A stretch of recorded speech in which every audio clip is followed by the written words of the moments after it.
Recording in progress. I like hearing that. I like the sound of that because it means that this is working. Okay, so I just figured out, I just realized actually that the Oscars, the festivities for the Oscar for acknowledging great performances by great actors is this coming Sunday. Yes, that also means that spring is here.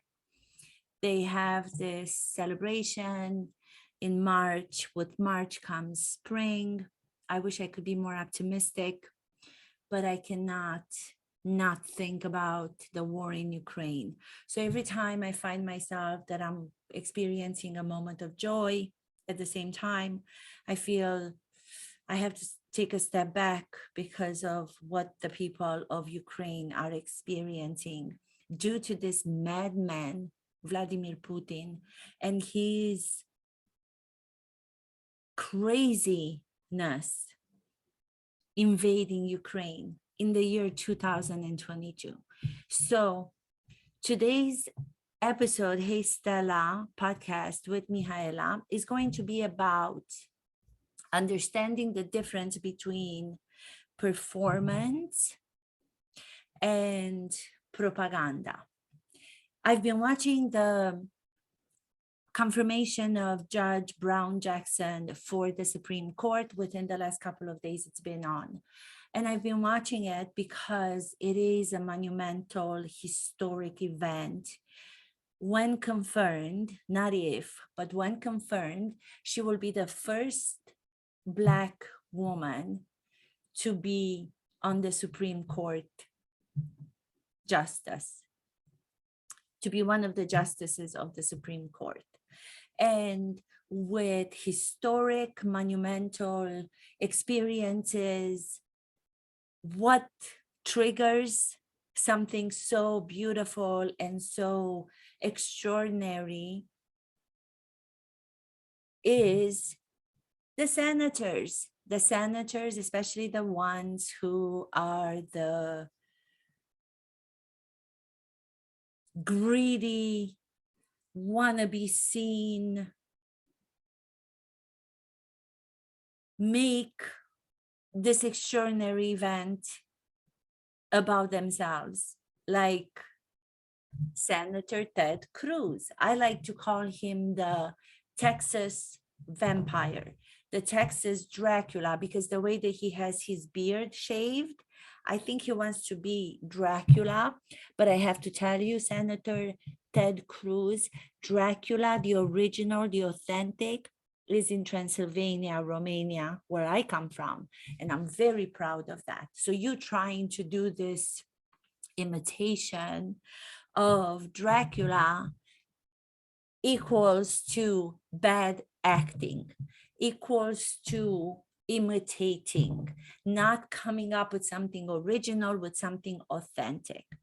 And that's where the performances come in of these great actors who are going to be celebrated and acknowledged. Bravo for their performances. My problem is that people who do not have understanding of what performance is and what great acting is, they take the word performance and theatrics and they put them in the same context when describing the senators such as Ted Cruz doing his shenanigans. They should be called shenanigans because they're not performance. People believe that performance is lying because that's what they're doing. They're coming up with everything they can, but with the truth and with the questions that they should be asking. They're thinking that they're performing so well that their constituents, their people, are going to believe them because they're performing. They put on an act. When act and performance is requiring of the great actors to be the most real and the most truthful in those scenarios that they are portraying their characters to be in.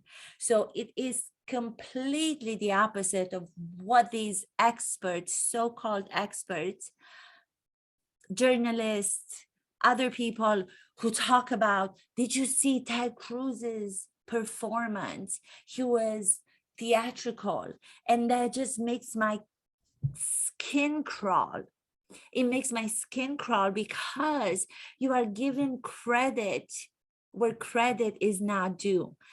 A performance, those actors that are going to be celebrated this Sunday at the Oscars, and they're going to be winners of the Oscars, are being given that due to the fact that their performances were truthful, honest, real. So actors who are considered to be great actors must be real. They must be truthful. They must be honest in the given circumstances. The circumstances sometimes may be fictional and sometimes may be real, but their performance has always to be truthful and honest and clear. So when I hear performances being credited to senators, like another one, for example, Lindsey Graham, who now, due to the fact that he was besties, he was best friend with the ex-president, that gave him so much confidence as a man, because I believe that there's so much that he's hiding inside. There's so much that he's not revealing about who he is as a person. So he's covering all of that, which is the opposite of actors do, of what actors do. Actors have to reveal that which is uncomfortable inside of them. But Lindsey Graham is covering something that is so personal to him, and I don't want to go into it. I kind of believe that I know what it is, and some other people have made some references to that. But he's covering with a bad performance. He's covering it with sitting in his Senate seat and getting ready to interrogate this amazing, experienced judge, Brown Jackson, where he looks at her and he's asking a question. And before she even can answer the question, he rolls his eyes. He rolls his eyes. Oh, this is, I'm going to show you that I'm performing, because in his mind, he thinks that performing is acting badly, which is not. He rolls his eyes and he cuts her down. He interrupts her. And then he even gets up from the seat, because he thinks that's what an actor would do. They would get up from the seat and they are going to get the audiences to applaud them and to give them an Oscar for their bad performance. That, which is what they do with the rolling of the eyes, with the lies, with the playing to a specific audience for their personal gain in order to be elected, or in order to prepare their path for the 2024 presidential election. That is called propaganda. And where does propaganda come from? From their brilliant, as they call him, Putin, Vladimir Putin, who's been doing it his entire life. So propaganda versus performance. Performance versus propaganda. Performance is honest. Propaganda is lies. Please, journalists and experts in politics, do not mix the two and do not credit Lindsey Graham, y'all, what you all thinking. I don't know what you're saying, but you all are not answering my question. That is a put on imitation of what they in their head believe is a performance. Performances are in the same circle with truth telling, when the truth might be difficult to hear. Performances are revealing glimpses of our humanity that might be difficult to hear or to see. What they are doing, they're taking that understanding, which is zero understanding on their part, and they're doing exactly what I tell actors as an acting coach not to do. Don't imitate, don't demonstrate, don't overdo it to attract the audience. Be in it originally, authentically, and trust that when you speak the truth, which is really hard to do because those situations when the truth is being revealed comes with consequences. But that's why the responsibility of the actors is so big, because they have to take that risk. They have to take the risk of putting themselves into the situations of the characters, revealing something of themselves as the people, to then be able to create a character that is going to be credible and it's going to be believable when the audiences see those characters. Just because the audience are sitting in a movie theater or they're sitting at home in the comfort of their homes and sitting on a couch and watching now all the platforms that we have on television, there's so many of them. When they're watching a character on doing a great performance, that is when the rational mind, the theoretical mind stops, and the emotional, visceral, entire self of the audience member comes alive to take on and to feel what the actor is going through. But the actor must be going through some personal, real feelings for the audience to be able to feel them also. There's something that happens in the brain. I'm not a scientist, so I'm not going to try to explain it in detail, but I'm going to steal something from Ellen Burstyn, who, when I did an interview with her at the Actors Studio a couple of years ago, and I was asking her about, you know, how is it that the audience knows the difference between imitating and pretending and the other part, which is the truth living in the given circumstances. And she kind of described it like, she said there's some part of our brain that acknowledges when somebody is pretending, and that part of the brain doesn't accept that. The brain knows not to accept that because there's no feeling in it. So they're not going to believe, they're not going to feel that which the actor is trying to make them feel, because they are so concerned with attracting the spectators, with attracting the audience. So if the focus is on the audience from the part of the actor, you're pushing the audience away. It does exactly the opposite of what you would think. But if you believe yourself, if you believe in that what you are in, the audience comes to you. So you don't have to worry about making the audience come to you. You just have to believe yourself. There's a saying, good actors try to make the audience believe, great actors believe themselves. I don't know who said that, but I think that kind of says it all in this particular episode and what I'm trying to describe. So for example, I'm sitting here and I'm kind of doing the imitation right now because I am, if I take a step back and I'm just giving myself a moment to think of what it is that I want right now, I want the people watching this particular video to like me, right?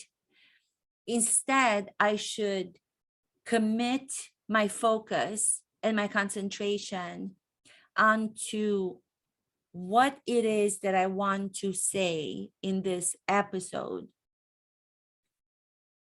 And if I'm able to do that, my brain is going to be occupied with that thought and that objective. And the need for me to be liked by you watching, and the need that we all have to be applauded will go away, because the brain doesn't have enough time to focus on what is not necessary. So if I focus on, I'm trying to make clear to the people listening and to the people hearing and watching me that performance is not telling lies. Performance is telling the truth. For example, if I were to play a character, I'm giving myself the situation of, let's say I'm doing a character who is now a podcaster. So I'm just going to try to see if I can make the connection between myself and then imagine that what I'm doing right now is a character that I must play. So I have to put on the hat of the actor and take off the hat of the acting coach. So I will say, hi, everyone. Welcome to this podcast. My goal for today is to make sure that you out there understand that when people describe performance and theatrics, is something that conveys truth. When someone describes performance or theatrics, is something that I, as the character right now, have to reveal something of myself, the actor, which is in this moment, I have to say exactly what I'm feeling, which is, I wish that I was able to have more words, either in English or in Romanian, to express more specifically and more straight to the point that which is what I want to say.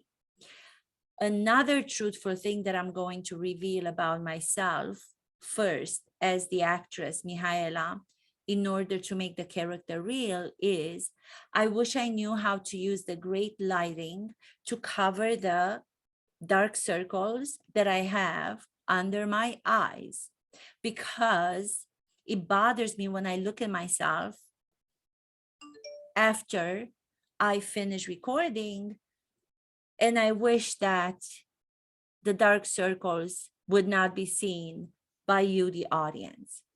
I am revealing something that is personal to me, which I don't even reveal in my everyday life to maybe people that are close to me. But the requirement that you have to reveal something of yourself to then place and give to the character, sometimes without even saying it out loud the way that I just did, but just thinking it, that truthful reveal, those truthful glimpses into our humanity, as the two that I just explained, are felt by so many people in the world, if not exactly the same ones, something that will be similar in the way that the spectators, other people, will have their insecurities about their physical appearance. So you don't even have to spell it out for them, but then you place the lines of the character that you're playing on top of those thoughts, which are the subtext. And the camera will then feel that truth, and the audience watching will feel that you are being honest and you are going into a territory of not feeling comfortable because you are vulnerable in doing so. You are revealing weakness, which in acting turns into strength. Revealing the weakness demands of you to be a strong person. It is so opposite than everything that we've been taught until now, to in the way that we have to present ourselves to the world. The conditioning and the way that we were educated for so many years, now it's becoming a little bit more understood. But the same way that the misunderstanding of performance goes to the revealing of something that's vulnerable about the self, physical, mental, emotional, which is now understood and considered to be one of the qualities that anybody must have in any field, not just in acting, not just in the entertainment business. There's so many articles that I'm reading, and they do talk about different companies, business companies, other companies are requiring of their people who work for them to work with acting coaches in order to get them to understand who they are as human beings first, because that is the greatest thing that you could do for yourself in the process of then evolving and becoming a better human being, by accepting, becoming aware of all of those qualities that you have as a person, but also all of the flaws and everything in between the two. So then you can pinpoint to them and you can work on them. If, for example, I am kind of sitting straight in the chair right now and not going like this, I could be sitting like this, which is something that I had to work on for so long. I was always apologetic. And when you're being apologetic and when you're being shy, or you don't believe that you have enough worth to, in my case, to be doing a podcast, because I feel that I don't speak English well, I don't speak Romanian well. So I was apologetically trying to describe my knowledge about acting and my teaching acting. So it took me a long time to be able to, once I was aware of the fact that I'm bowing down, which it meant to me for the longest time that I was being polite. And it took time for me to straighten up. I know this is just a physical example, but with straightening up your body, something shifts in your inner life that will give you that feeling of worthiness, of greatness that we all have as human beings. We don't have to work for it. We don't have to wait for people to give it to us. We don't have to be approved. We don't have to be confirmed. So going back to the confirmation of Judge Brown Jackson, to see those white men coming at her in a way that I have not seen them come at the prior judges in their confirmations was just so sad, because it doesn't even, I'm not even sad for her that they were attacking her, because she was so good in knowing how to respond, and she was so aware of her knowledge of who she is and what her back experiences are to put her in this time, in this extraordinary historic moment. But those white senators, Lindsey Graham, Ted Cruz, there were two others, I forgot. There's another one, Mike Lee. To see them trying to beat her down and coming at her with all sorts of stupid things that were lies, but they kept saying them, thinking that the audience is stupid enough to believe them. And of course, the audience is not stupid enough to believe. So they were found out to be just hypocrites. They were found out to be just scared men who are wanting so much to maintain their personal power so they can feel manly, because they must not have something else in their repertoire to give them that sensation. So they have to attack this woman in order to make themselves feel like they are manly. Pathetic. Pathetic. That is not called performance. That is called propaganda, which is lying to the American people, because they are afraid that by being truthfully who they are not going to be liked. The actors have to do the opposite. They have to take the chance of not being liked, even though those characters that they're portraying sometimes are not. But guess what?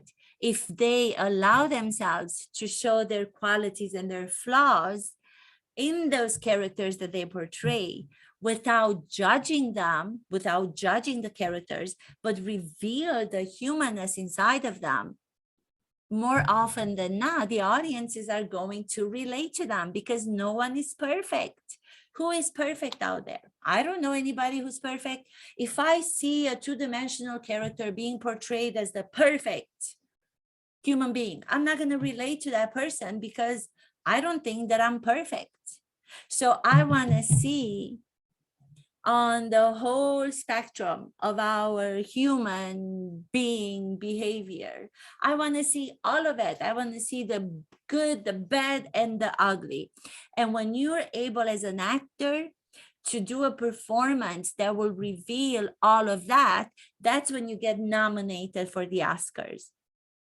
Sunday, tomorrow. Today's Saturday. Oh my God. So who's watching the Oscars? Is anybody watching the Oscars? I'm going to watch, because I want to see if I was right about who I believe is going to win. So I'm not going to go through all the people and all the different categories, because there's so many of them. But even with this, now I'm going on, because even with this, I feel that some of the nominations in the best picture, for example, the pictures that I have seen, the first one was Spencer with Kristen Stewart, nominated for Best Picture and Best Actress. I agree 100%. Beautifully done, masterful, imaginative, with artistic permission, artistic license on the part of the director. I wish he would have been nominated. I'm not sure. I don't think he was. Kristen Stewart is my number one. I believe is going to win Best Actress. I don't know for Best Picture if Spencer is going to win.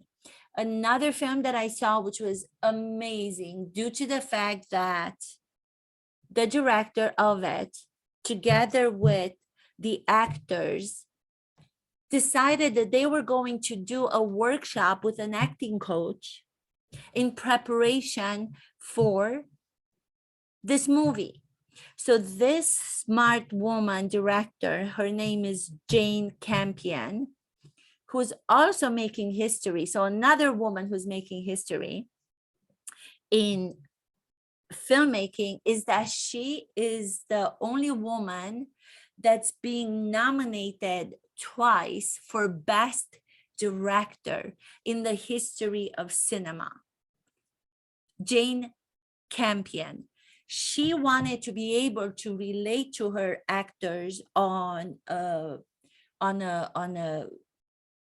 visceral basis. So she put herself through a workshop with an acting coach, alongside with the main character from the film, The Power of the Dog, Benedict Cumberbatch.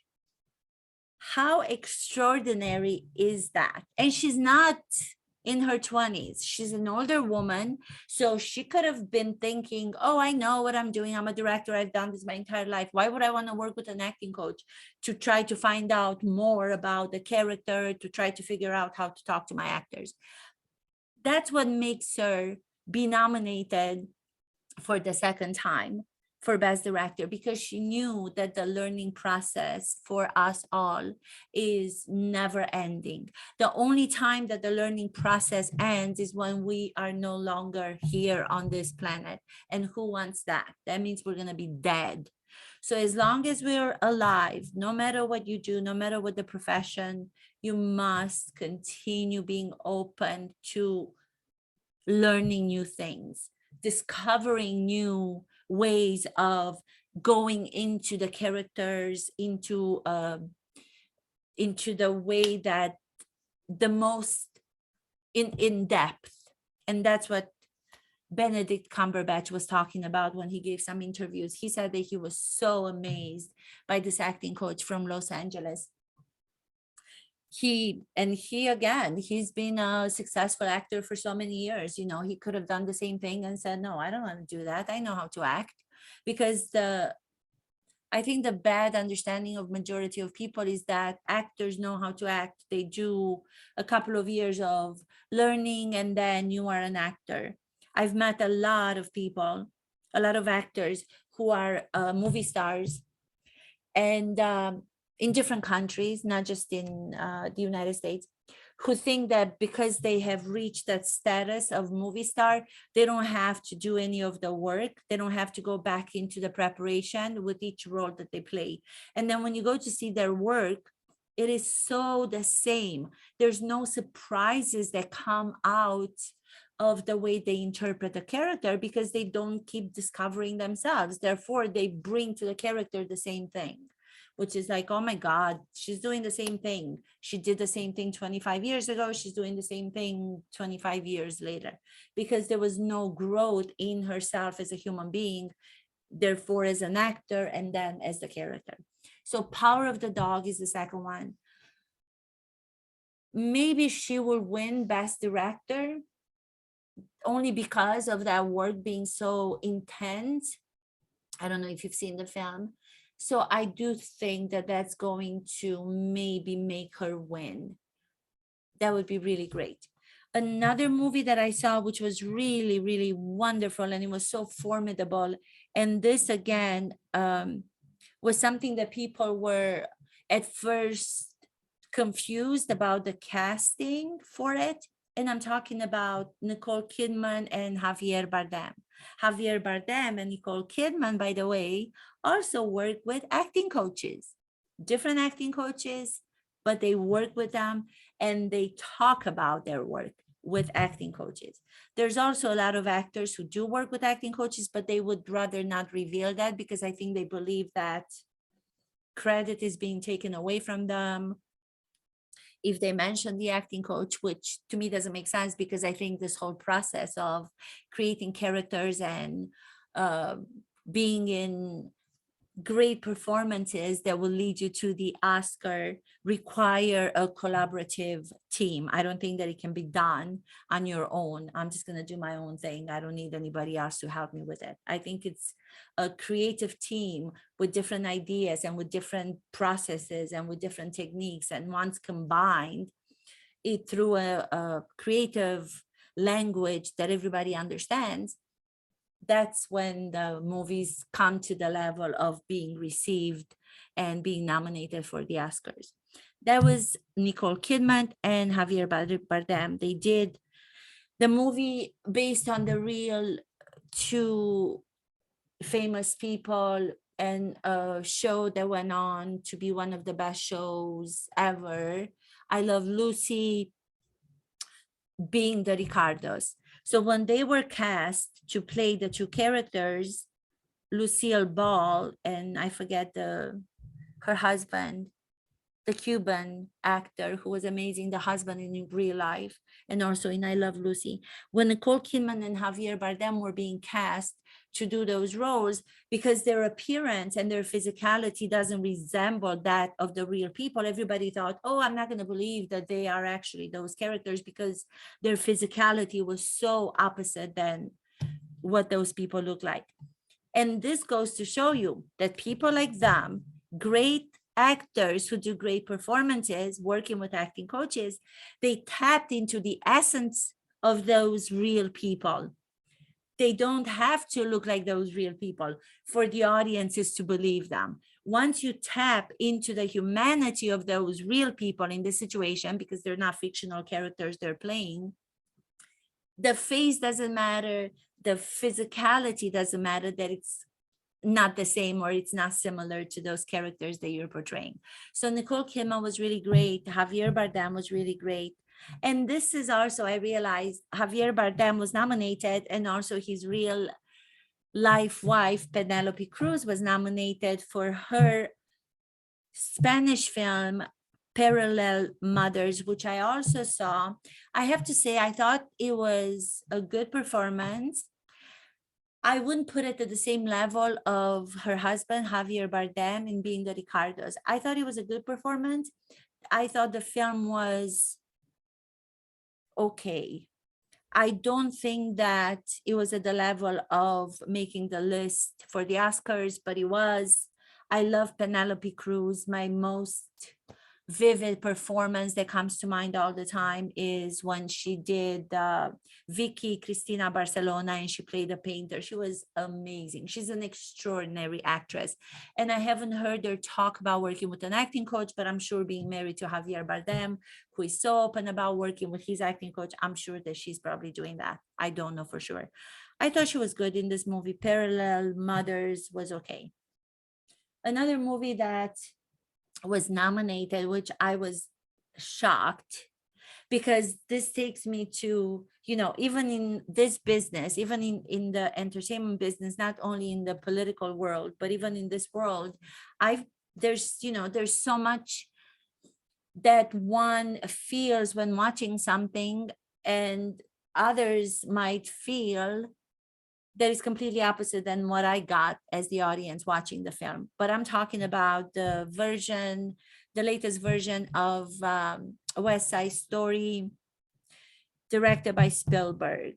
I just could not watch that movie at one time. I just felt it was so difficult to watch it because I felt it was really bad.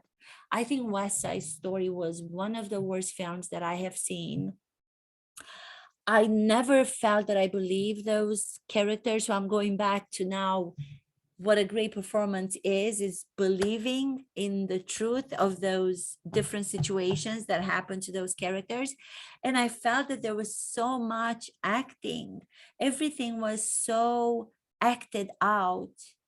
And I never forgot for one moment that I'm watching a film. Without the decision of Spielberg to say, yeah, this is what I want the movie to be. Because if Steven Spielberg would have made that decision, and he would have directed the actors, believing that he wants them to at all times be aware of the fact that they are in a film, then it would have turned out to be different. But when you're trying to put those actors into those different situations that happen within the script, and you as the actor are believing that they are being the honest selves and the truthful selves, and you're not seeing as a director that they're not, then the whole thing becomes like a cliche. The whole thing becomes like a superficial imitation of what a great film should be and what great performances are. I have to tell you, I apologize that I don't know her names. I'm not really good with names, but the one girl that was playing the best friend to the character Maria was nominated for Best Supporting Actor, I believe. And she was the only wonderful thing in the whole film. She was doing great acting work. She was believable in everything that she did. She was filled with energy. She was filled with life. And that only made the rest of the actors seem even worse because she was so great. So there was this like spark of light in her performance. So her nominations, I believe it was merited. But the film was really bad. And I know there's like mixed reviews. There are people who hated the film, and then there are people who loved the film. And I would wonder, I would love to hear from those people who love the film, because I don't understand how anybody who understands acting could say that that was a great film. You know, and going back to what I was saying in the beginning of this, spectators are not all experts in acting. So sometimes they might feel something because they are not witnesses to something greater than that. So they have nothing to compare what they're seeing, which is mediocre, to something that is like really great. I'm just taking this opportunity to guess why they would like, or why they would consider something that is like so bad to be a great film. Then what else was nominated for the Oscars? Oh, I know everybody knows I'm going to talk about him all the time, but it's Bradley Cooper. He was not nominated for Best Actor, but the film that he did was nominated. He was in 2 films. I only saw the one. That was a brilliant film, I thought, and his performance in that was really, really wonderful, but he was not nominated for it. What is it called? The one by the Spanish director, Del Toro. The film was Nightmare Alley, where he plays a mentalist. Oh, it reminds me so much of what acting is, in the way that the character that he plays has to learn how to then make his audiences, as the mentalist, believe that he's got magical power into their minds, and they can tell their backstory, they can tell what's going to happen to them. There's so many tools in the learning to be a mentalist that I associated and became so like in my face. And I was like, oh my God, these are the same tools that we as actors have to use and to learn to bring great performances. I love that so much. And of course, Bradley Cooper, again, his work having to do with the actor studio, because we both went to the same program, and having to do with the same teachers, and he's just so specific and detailed. And he even talks about this one thing in the film where he takes a handkerchief, but it wasn't in the script, and he decides to take the handkerchief that he has and he folds it really carefully, takes it as the significant object, takes his hat that he's wearing, places it inside his hat, and then puts the hat on. And then every time he places the hat on, he taps it one more time. And he was talking in an interview that I saw he did, that was something that he witnessed that his grandfather used to do. So he took something from his personal life and he brought it to the character to make the character credible human being with specific comportment and behavior, so then the audience can relate to that. And the example here is such a perfect one of the audience is relating to that, because I don't have to have had a grandfather who had a handkerchief and placed in his hat, but when I saw that moment took me back to my childhood, having seen my grandmother do the same thing with her handkerchiefs, and then placing them inside her skirt or placing them inside her sweater, but she had those cloth handkerchiefs. So that was a relatable moment for me, because he did something that came out of his personal life. It became something that I could identify with. Personal becomes universal. Personal becomes understood by everybody, no matter of the country, no matter of the language. Our humanity, our basic needs, our basic objectives in life, our basic struggles, smaller, medium, bigger, are usually the same. Talking about great performances being understood worldwide, that takes me back to the role of a lifetime, even though I'm mentioning the entertainment business and I'm mentioning the Oscars, but when you're thinking about who should get the role of a lifetime, I go back to the same that I have been talking about for the last couple of episodes, and I nominate President Zelensky of Ukraine. Coming from a background of being an actor, they actually have the series where he played a president called Servant of the People. It is now on Netflix, and I actually started to watch it, and he looked so young, and he was just an actor. He was just not even, I don't mean like just, he was an actor going about. You could see the production value was of high quality. They show the beautiful Ukrainian cities. You can't even watch it because now you're comparing it to what's happening to the Ukrainian people right now, where everybody was in 1 second made to change their lives forever, and not just change their lives in a way that, oh, I'm going to be moving to another place, but to have their lives destroyed, to have the lives of people they loved be ended, to have their houses bombarded, to have themselves, the children, the mothers, everybody take arm and fight for liberty, fight for liberty, for something that we have and we are lucky to have, and sometimes we forget to appreciate and to just be grateful for it. These people, these amazing Ukrainian people, are showing the whole world in front with their leader, Zelensky, President Zelensky, what it is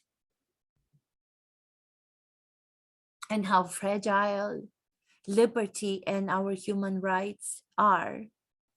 The fight for liberty versus tyranny versus dictatorship is what is happening in Ukraine right now. And it's not just happening, they're not just fighting for their rights, they're not just fighting for their land, they're not just giving their lives for their country, they're doing it for all of us. It's a wake-up call for all of us to realize that this could happen anywhere. Democracy was never something that I used to think about fragile. I never thought that it would be fragile, especially in America. But now to see these Republican senators that I was talking about that are doing all these personal gains, badly acted acts, I don't even want to call them that. It's just a reminder of how fragile everything is and how much we have to be grateful for what we have. I just hope that this war in Ukraine stops soon and the rest of the countries, NATO countries, and America will be able to stop this crazy man before he goes on beyond the borders of Ukraine. Because just like all of the Ukrainians who come on television to talk about Putin, they understand him better than anybody else because they've had to fight him for so many years. You know, they say with this man, with a crazy madman who is grabbing power and has had power for himself and is doing everything just for himself and his close circle of people. With him, you don't have to think of, oh, he's got to have this happen in order for him to declare war on other countries. He's just going to do it because that's what he does. I mean, you can't rationalize with an irrational human being. So I nominate President Zelensky for the best role of a lifetime. And I nominate the Ukrainian people for their supporting roles of a lifetime. Yeah. Performance is truth, propaganda is lies. Do not credit the liars by giving them and by putting them in the same category where the word performance is being mentioned, because you're putting them in the same category of the great people who are doing what they're doing for something that is bigger than themselves. They're living truthfully. They're fighting for something that is bigger than themselves. Performance is truth. Propaganda is lies. Thank you so much for listening and for watching. Have a great weekend, and let's hope that the war in Ukraine is going to stop soon before more lives are being lost and destroyed.